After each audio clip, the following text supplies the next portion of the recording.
Thank you again for joining us at Hillside Community Church. We're located in Tyrone, Pennsylvania, and we'd love to have you stop by if you currently do not have a church home. We are in lesson number 7. Next week we'll be finishing up our series entitled The Life of Moses. So look at his life and the ups and downs as he traversed that life with the help of God. Today our topic is our lesson's entitled, Pushing the Limits. Here's an outline of today's lesson, so if you want to hit pause, go ahead and write those things down. We'll fill in those blanks as we go through the lesson today.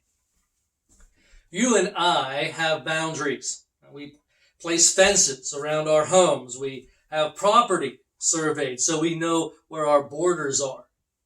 We do the same thing in our personal lives. For example, when it comes to having children, oftentimes husbands and wives will talk about and then decide how many they want. The same can be said for our driving. We have limits or boundaries that we try our best not to cross. For some of you, it's the speed limit. It's what the sign says. For the record, that's frustrating for the rest of us. I'm kidding. Mostly. I remember as a teenager having a curfew as a limit. Now, my parents told me that I had to be home by 11 and that I shouldn't push that limit. There are other countless examples of limits that are either self-imposed or imposed on us by others.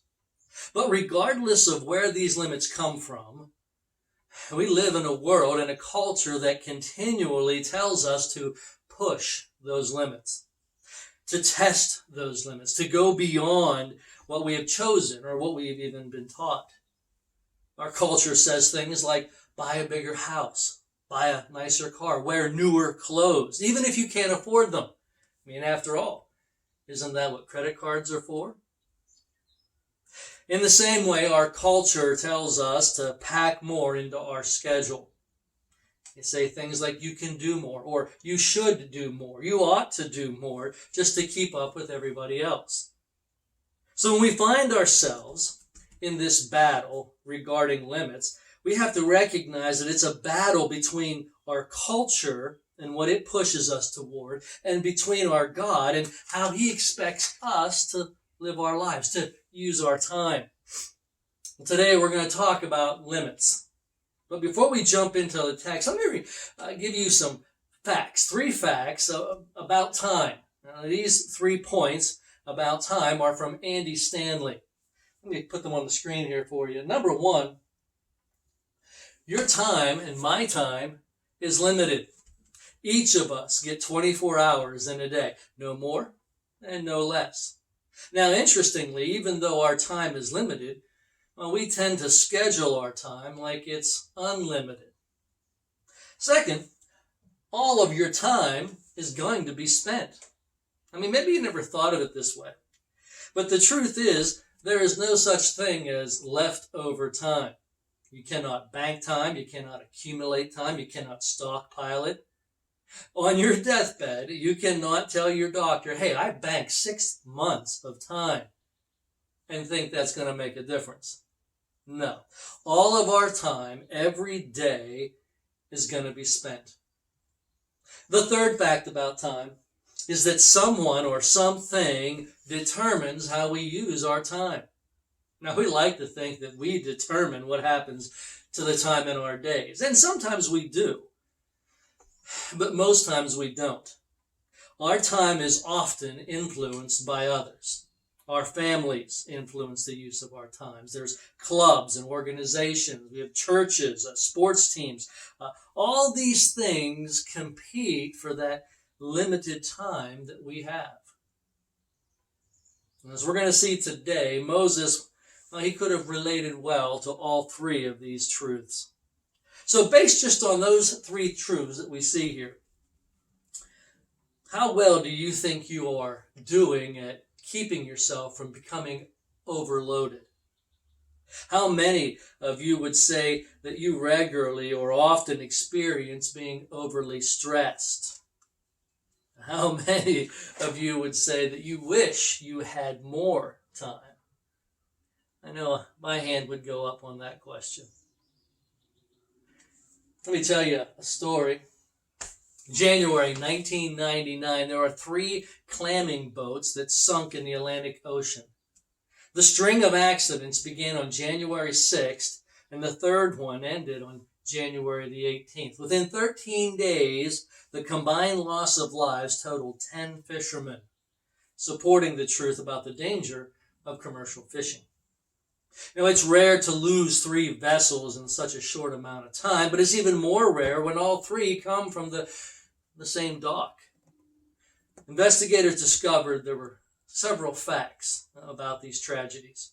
First of all, none of them included or involved a break in the hull of the ship. All 3, by the way, were captained by veterans with 10 or more years of experience.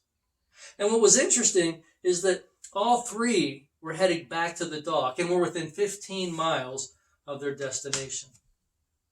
Well, what the investigation revealed was that all 3 vessels were carrying too much weight. It was discovered that each boat exceeded its limit by 10 to 15 tons. So the probing question is, why would these veteran captains completely ignore the limits of their ships? Well, the simple and unfortunate answer is that was just common practice. And they no longer saw the danger for themselves and their crews. They were just doing what was normal for the industry. Those fishing boat captains ignored the truth that I want to give you today. And I believe if you fail to recognize and address these truths, well, your life's ship is going to sink. You see, just like those fishing boats, we all have limits, physical, emotional, financially, etc. When we exceed our limits, we place ourselves and those around us in danger. Now, while we all have limits, our limits vary. My emotional limits are different from your emotional limits. Your financial limits are different from my financial limits. Your neighbor's physical limits are different from your physical limits.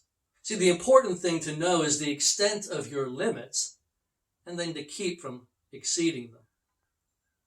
There are many people who are exceeding their limits in certain areas of their lives. Some of you are exceeding your time limit. Right now, your schedule is packed with appointments and activities. You're always running from one activity to the next. Some of you are exceeding your emotional limits. You are perhaps one fight away from sinking your marriage. Some of you are exceeding your physical limits. Maybe you're one more week of late night work from your health going down. And just like those fishing boats, if you and I continue to exceed our limits, we're not going to survive. You're going to sink emotionally, morally, financially, and yes, even spiritually. When we exceed our limits, one of the most dangerous things that happens is that the first things in our life get pushed out for the last things that should ever be pushed out. And we push out the most important things for the things that are way less important. Yes, we live in a culture that is always pushing us to exceed our limits.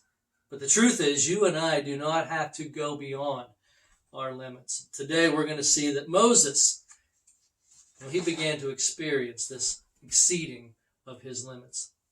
When you stop and think about what's transpired in these last 3 months since they've left Egypt, the Passover, the crossing of the Red Sea, there was the complaining of the people.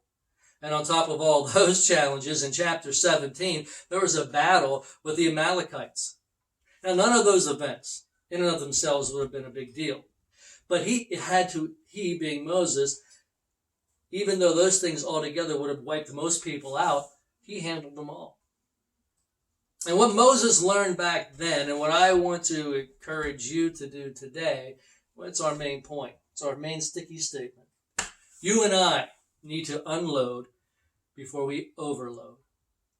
Our text today is Exodus chapter 18. And in the first 12 verses, we read that Moses has a little family reunion. In verse 5, Jethro, it's Moses' father-in-law, comes to see him, and he brings his wife, that's Moses' wife, and his 2 sons. They get together, and in verse 8, this is what we read. Moses told his father-in-law about everything the Lord had done to Pharaoh, to the Egyptians for Israel's sake, and about all the hardships that they had met along the way, and how the Lord had saved them. And in verse 9, Jethro was delighted to hear about all the good things the Lord had done for Israel, rescuing them from the hand of the Egyptians. He said, "Praise be to the Lord who rescued you from the hand of the Egyptians and of Pharaoh, and who rescued his people from the hand of the Egyptians. Now I know that the Lord is greater than all other gods, for he did this to those who treated Israel arrogantly." Now, Jethro is so moved that it says in verse 12 that then Jethro, Moses' father-in-law, brought a burnt offering and offered sacrifices to God. And Aaron came with the elders of Israel to eat a meal with Moses' father-in-law in the presence of God. It was a great time of reconnecting for Moses and his family. But it didn't last long. In fact, it didn't last but a day. In verse 13, we see the first of our 3 points today. It's an issue I believe most of us struggle with today. We're going to call it Moses' problem. Verse 13 said, "The next day Moses took his seat to serve as judge for the people, and they stood around him from morning till evening." In just one verse, you can feel the weight that Moses must have been carrying. Clearly, he was exceeding his limits. You see, he was serving as a judge for all the people. Now, we know from Exodus chapter 12 and verse 37 that there were 600,000 men among the Israelites as they left Egypt. Now, that doesn't include the women, doesn't include the children. So clearly, this is easily over 1 million people. And we know from the past 2 weeks of our lesson that these people were pretty gifted at the art of complaining. In fact, for some, it was their best attribute. So with all those people and all the complaining, Moses had no end to the work in front of him. His inbox was extremely overloaded. There were always disputes. There were always arguments to settle. And it says that he was handling every one of them. I can't begin to imagine what that looks like. Here's Moses, the leader of all these people. And you got people coming up to him all day. And my neighbor's dog barks too loud at night. And somebody else comes up. My neighbor put his tent too close to mine. And I'm sure there had to be that guy who borrowed tools from somebody to fix the wheel on his wagon and didn't return them. And I'm sure there were other things going on. There were probably crimes like stealing sheep, maybe even murder. I mean, we're talking about 1 million people in the desert. I'm sure not everybody got along. We live in Tyrone, a town of, 5,000 people? There are police reports every week. Now, yes, the work Moses was doing needed to be done. He was helping the Israelites solve their problem. But as a result, Moses exceeded his limits. And it had to have been emotional, physical, mental, and perhaps even spiritual limits that were overloaded. Now, I can picture Moses. He walks into his tent, kicks off his sandals, flops down in his recliner, and his wife says, "Hi, honey. How was work today?" And Moses is just like, "You know what, honey? You don't even want to know." He's that exhausted. Well, how many of you feel like Moses today? There seems to be 1 million things that are consuming your time, 1 million things that you need to handle, 1 million things or tasks that need to be accomplished. And I'm sure many times you feel just like Moses did. And the question is why? Why do we do it to ourselves? Why do we exceed our limits? Now, perhaps it's because just like those captains of those boats, those clamming boats, it's become the new norm for you and your wife and your family. But perhaps it's also fear. Maybe it's the fear of missing out. Maybe it's the fear of what other people might think. Maybe it's the fear that some people have. They're just afraid to ask people for help. They assume that, hey, if my life's busy, their life's busy, for me to ask them puts them in a worse position than me. It's just easier for us to take on more of the responsibilities than to ask for help. Well, look, I can't say for sure if Moses had any of those fears, but I can say that he clearly has exceeded his limits. And the truth for us today is that regardless of why or what fear causes you to overload, if it's unchecked, you will eventually exceed your limits. You need to unload before you overload. So in verse 14, we see that Jethro sees what's going on. It's our second point. It's Jethro's perception. It says in verse 14, when his father-in-law, that's Jethro, saw all that Moses was doing for the people, he said, "What is this you are doing for the people? Why do you alone sit as judge while all these people stand around you from morning till evening?" Then in verse 17 and 18, Jethro tells it like it is. He says, Moses' father-in-law replied, "What you are doing is not good. You and these people who come to you will only wear yourselves out. The work is too heavy for you. You cannot handle it alone." I believe each of us need a Jethro in our lives. Somebody who sees what's not good for us and then has the courage to tell us. Moses was clearly exceeding his limits, and it was a big mistake. Jethro knew that Moses could not sustain that kind of a pace for long. And I want you to notice, he said, "You will wear yourselves out." It's not just Moses he's talking about. Jethro knew that what Moses was doing was not only bad for him, but it was also bad for the people around him. You see, when we exceed our limits, it affects our spouse, our children, our family, our friends. Some of you today need to take heed to the words of Jethro. What you are doing is not good. You will only wear yourself out. You know, exceeding your limits is not a strategy for success. It's a recipe for disaster. You're going to sink emotionally, physically, relationally. You're going to sink financially and spiritually. And when you do, you are going to harm those around you. So we see Moses had a problem. Took on too much. This problem was observed and perceived and explained to him by Jethro. And that's a good thing. And as long as it doesn't stop right there. And it doesn't in this case. Jethro follows through with a plan. That's our last point for today. Jethro's plan. Look at verse 19 and following.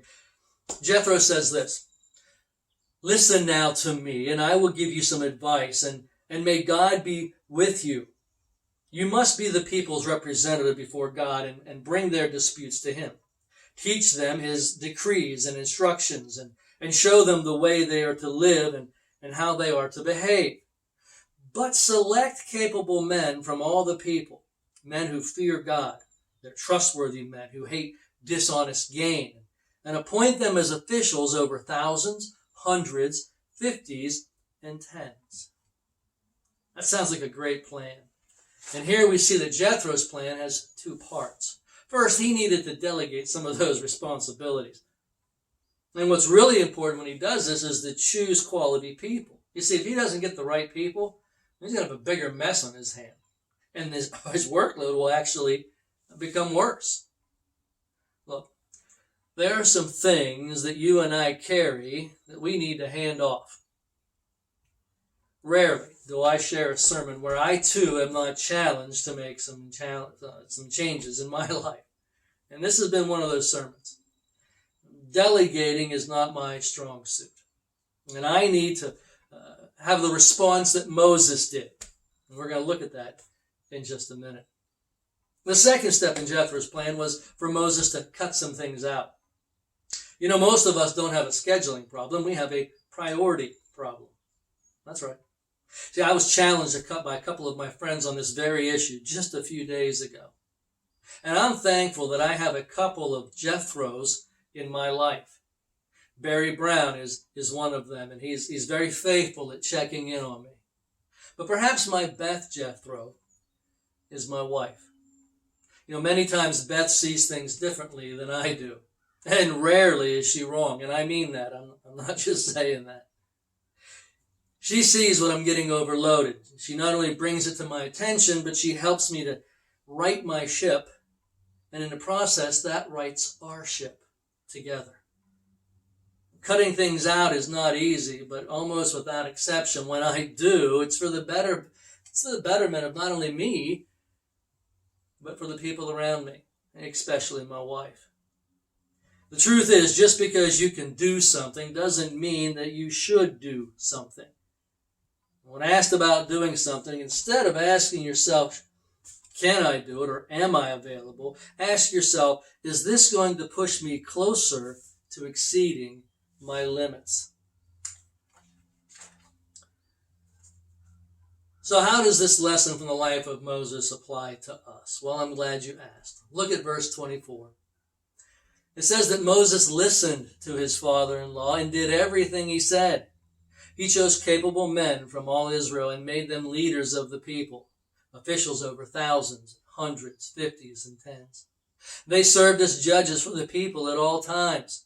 The difficult cases they brought to Moses, but the simple ones they decided themselves. Moses listens to his father-in-law and did everything he said. Moses cut back on his responsibility, and as a result, it lightened his load. See, that's how we need to respond, and here's why.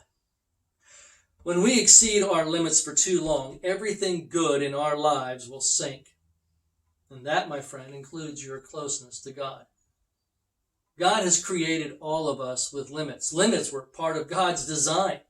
Moses decided to no longer exceed his limits. He gave himself time to reset and recharge. And we need to do the same. And those are our action steps for today's lesson. Number one, you need to reset.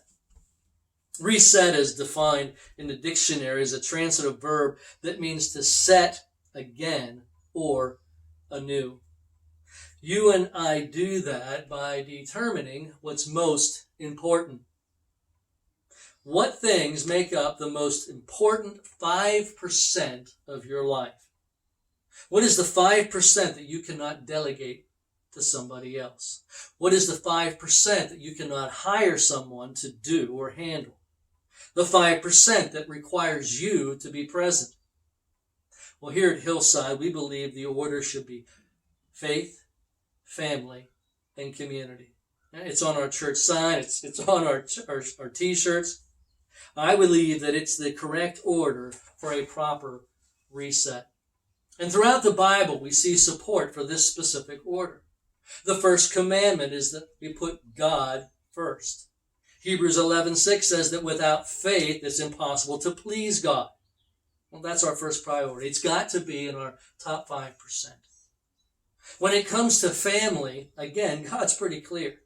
In 1 Timothy 5:8, we read, anyone who does not provide for their relatives, and especially for their own household, well, they've denied the faith, and they're worse than an unbeliever. Sounds harsh, but clearly family needs to be in that top 5%. And we all know what God expects from us when it comes to those around us. According to Matthew 28:19, we are to go and make disciples.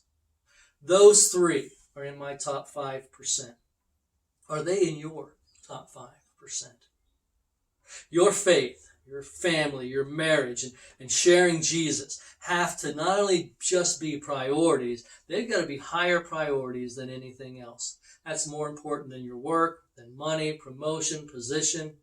There can be no competition when you make this reset. And lastly, we need to recharge. Recharge simply means, it's defined by Webster as to regain energy or spirit. How often do you recharge yourself? Now, recharging is a daily, a weekly, and I believe even a seasonal practice that's going to help you and I from becoming overloaded. Daily, we need to practice the spiritual disciplines. I talk about this quite often. You need to daily read God's Word and spend time in prayer. You need to make it a point to be home daily. You need to get daily rest and sleep.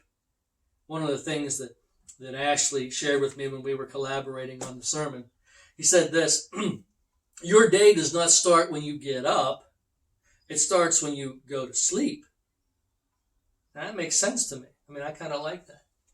Sleep is part of recharging for the next day. Then there's the weekly recharge. You and I need to take a day off. I struggle with that from time to time, and when I do it for an extended period of time, I feel the effects. You need to do the same. You need to take a Sabbath. I mean, after all, it was demonstrated by God after creation. I think we need to do the same. And then there's seasonally. Each of us need to step away from the demands of life every once in a while. Maybe you need to take a vacation. We celebrate a special day, birthdays, holidays, anniversary, whatever. Now don't, as is often the case with me, wait to do these things when you start to feel overloaded. No, you need to schedule times of rest. You need to be intentional about it. And we all know the signs that warn us that we're becoming overloaded. For most of us, it's exhaustion. For some, it's irritability, feeling stressed. For me, I can become cynical. We know the signs. But if we ignore the signs, it won't be long until your ship is sunk. And when that happens, you're going to take those around you down with you. So, we need to recognize our problem. You need to respond and be open to the perception of those who care about you. And you need to listen to their advice. Then you need to make a plan to reset and recharge. That is how you will unload before you overload. I hope you will. Let me pray for you and for me as we close. Thank you, Heavenly Father, for the word and the life of Moses. Thank you for showing us today the importance of taking proper rest and to not push the limits. I thank that we can learn through Moses' problem and how other people's perceptions can help us see and make a plan to avoid those things in our lives that hurt not only us, but the people around us.